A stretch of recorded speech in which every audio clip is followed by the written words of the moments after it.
હાલમાં વિધાનસભાનું સત્ર ચાલી રહ્યું છે ત્યારે આમ આદમી પાર્ટીના ધારાસભ્ય ચેતર વસાવાએ નર્મદા જિલ્લાના જંગલ વિસ્તારોમાં ખેતી માટે વીજળી નથી પહોંચી જેવી વાત કરી છે। નમસ્કાર, હું છું ચંદ્રિકા પુત્ર નિરાલી।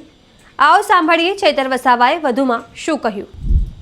માનનીય વડાપ્રધાન શ્રીએ અગાઉ પણ એમની મન કી બાતમાં આ વાત મૂકી હતી અને રાજસ્થાનમાં પોતે એ ડેમો પણ એમણે જોયો છે। ત્યારે ગુજરાતમાં ખેડૂતોને યુએસપીસી લગાડીને સોલર પંપ આપવામાં આવે એની વાત કરી છે। બીજું કે જે પણ સોલર પંપ પૂરી પાડવા માટે એમ્પેનલ થયેલા વેન્ડરો છે એ વેન્ડરોના માત્ર એડ્રેસ એ લોકો આપી દે છે।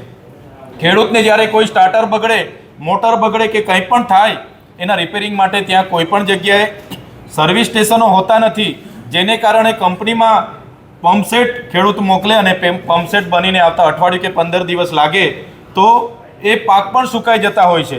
આજે અમે માનનીય મંત્રીશ્રીને કીધું છે કે તાલુકા કક્ષાએ દરેક વેન્ડરનું પોતાનું સર્વિસ સ્ટેશન હોય અને જ્યારે પણ કોઈનું કંઈ બગડે છે તો ત્યાંનું રિપેરિંગ થાય એની માંગણી અમે વિધાનસભાના ગૃહમાં કરી છે। ત્રીજું, જે પણ વેન્ડરો જેને પણ એમ્પેનલ કરવામાં આવેલા છે, 2-3 એજન્સીઓ સિવાયના જે બીજી એજન્સીઓ છે જેમ કે દર્શનીલ ઇલેક્ટ્રોમેશન છે અને રોટોમક મોટર જેવી એજન્સીઓ દ્વારા ફોર્મ ભરતી વખતે પણ આજે મંત્રીએ કીધું કે 1 રૂપિયો ખેડૂતોએ આપવાનો નથી, છતાં ફોર્મ ભરતી વખતે આ દર્શનીલ ઇલેક્ટ્રોમેશન કરીને એક એજન્સી છે, એક રોટોમક કરીને છે, એ લોકો દ્વારા ફોર્મની સાથે 1000 રૂપિયા લેવામાં આવે।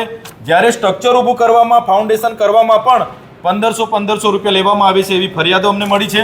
એ જ પ્રકારે જે એસ્ટિમેટ પ્રમાણે 300 ફૂટ મોટર બોરની અંદર ઉતરવાની માટેની જોગવાઈ છે, ત્યારે આ કંપનીઓ 200 મીટર, 210 ફૂટ કે 230 ફૂટ, 250 ફૂટ અમુક કંપનીઓ ઉતારીને મોટર અદ્ધર લટકાવીને જતી રહેતી હોય છે, જેના કારણે 1-2 કલાક જ સિંચાઈનું પાણી ચાલે અને મોટર બંધ થઈ જતી હોય છે। ત્યારે એસ્ટિમેટ પ્રમાણે એની ક્વોલિટી જે પણ સ્પેસિફિકેશન નક્કી થયા છે એ પ્રમાણે જ તે કામ થાય એની તપાસ કરવામાં આવે એની પણ અમે આજે વિધાનસભાના સન્માનીય ગૃહમાં માંગ કરી છે। બીજો જે મારો તારાંકિત પ્રશ્ન હતો કે નર્મદા અને છોટાઉદેપુર જિલ્લામાં જેટલા પણ પ્રાથમિક આરોગ્ય કેન્દ્ર છે, સામૂહિક આરોગ્ય કેન્દ્ર છે, જનરલ હોસ્પિટલો છે, તમે આ વિશે શું વિચારો છો કમેન્ટ કરીને જણાવો। અત્યાર માટે બસ આટલું જ। સમાચારને લગતી વધુ અપડેટ્સ માટે અમારી વેબસાઇટ www.gujaratplus.in પર પણ માહિતી મેળવી શકો છો। ધન્યવાદ।